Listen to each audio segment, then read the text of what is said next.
regulated by no more than an industry group that they regulate that has no enforcement power whatsoever. So there really is, well, there is some enforcement. The FDA on the 30% that is under their oversight, they do have one person who is responsible for the oversight of that industry, but that's not a full-time employee. Despite the negative factors that can affect our water, there are ways for us to protect ourselves from the possible hazards in our drinking water. You might want to inquire whether the city has done a good job in keeping the water supply in good condition. For example, Los Angeles 20 years ago had arsenic quite high levels in some parts of the city where the water came in from Mono Lake by the Los Angeles Aqueduct. They now, over the last 20 years, have been cleaning that up. It is now well below the new EPA standard at all parts of the city, as far as I understand it. However, if you take a smaller city, or one which has particularly newer places and they're drilling wells, then you have to be concerned. One of those might be, for example, Albuquerque, where they've got a whole new area of the city to the northwest, where the water, instead of coming from the river, comes from wells, and those have arsenic in them. You have to make sure that gets purified. There's a range of things people can do. The first thing I would suggest you do is find a commercial lab who will do the analysis for you. It's fairly simple.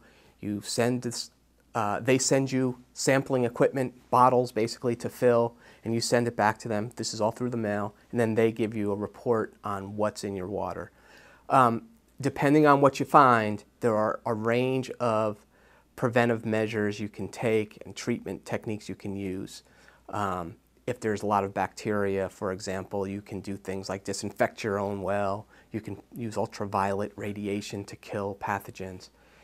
Things like gasoline products, volatile organic compounds generally, can be removed fairly simply with carbon filters, and these are commercially available.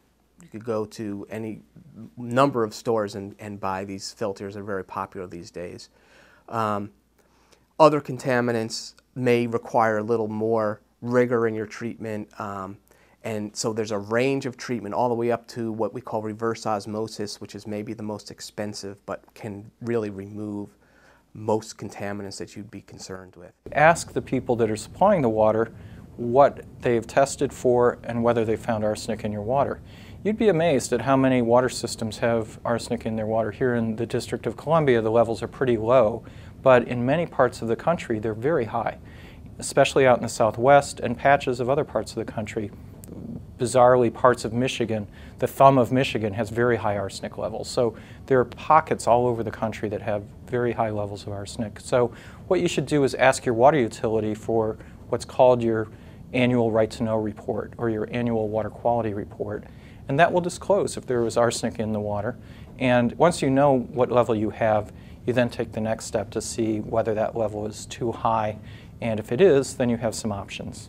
Citizens, the more they know about where they get their water from, what is the source of water in their watershed, and who is providing their water, gives them an important avenue to emphasize pollution prevention, which sometimes can be working through local zoning to make sure something isn't put in an area that might cause problems for the source water, but also to be able to contact the public water system and let them know if you have concerns.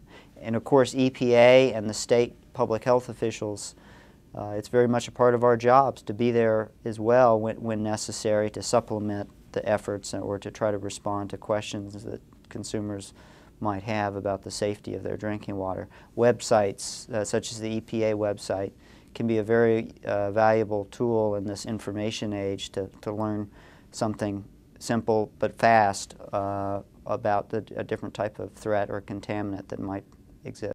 Test your water. It's very important that you test your water and you find out what it is you're drinking. I'd like to tell you, for the sake of drama, I'd like to say, hey, I tested my water and oh my God, there was arsenic all through it. It wasn't true. I don't have any arsenic that I know of. It's been 6 months since I've tested.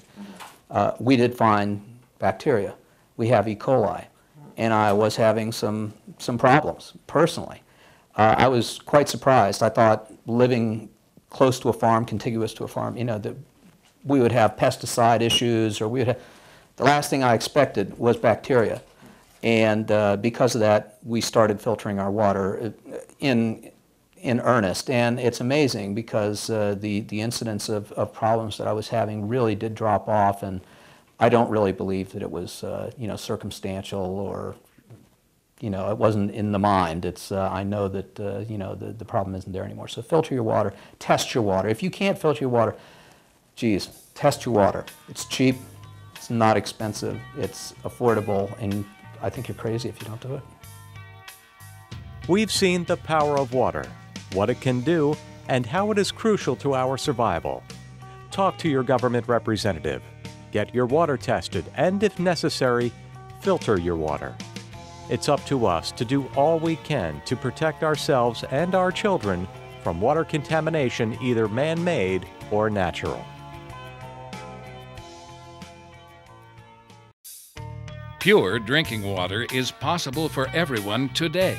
Simply log on to www.purewaterplan.com for drinking water resources and information on how to test and, if necessary, filter your drinking water.